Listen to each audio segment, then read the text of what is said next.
What is disc golf? A question I've answered thousands of times. It's very similar to traditional golf, using a plastic disc, or frisbee as many call it, and throwing from a designated tee area and progressing down the fairway with a series of throws into the completion of the hole, where you throw the disc into the elevated chain basket. Fairly basic.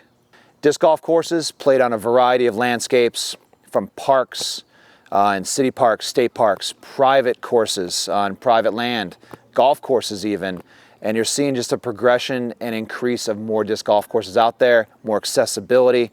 But the beautiful thing about it all is you're outside, you're active, participating in a free or very affordable, accessible sport, being something I recommend to anybody.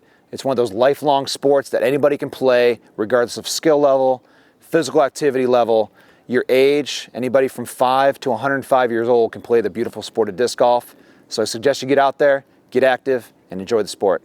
So when we're discussing etiquette and courtesy, we're all here playing this beautiful game, and we're all sharing the same course with various holes surrounding parks in most places, even golf courses.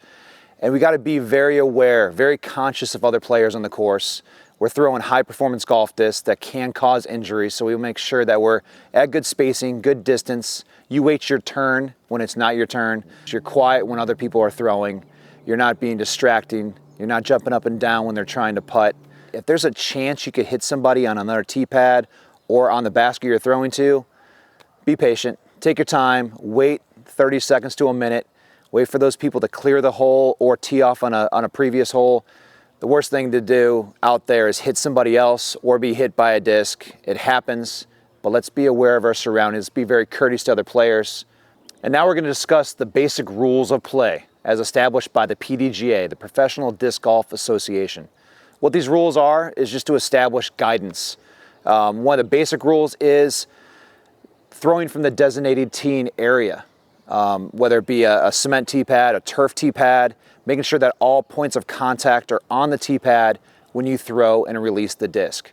You're not throwing from the side or the back of the tee pad, but on the tee area. And then as you progress down the fairway, throwing behind your mark or your lie, being where your disc lands, or placing a mini in front of your disc, designating your lie, and having your foot placement behind this mini marker as you progress down the fairway until the eventual completion of the hole when you putt out. One of the biggest mistakes I see a lot of players make is not landing within the vicinity behind your lie or your mark or your disc or your mini. And then even when they're trying to putt out, they're not behind their disc and they're falling forward when they're trying to make a putt. Once you're behind your lie, you're allowed to follow forward or follow through past that mark within the 10 meters, 33 feet. Once you're inside 10 meters, you're not allowed to follow through or fall past your lie. So you can't just fall forward or jump putt or take a step forward within that 10-meter ring, being circle one, as most people call it. And you want to be just very aware that you're playing by the rules. The rules are set up and established to create fairness across the field.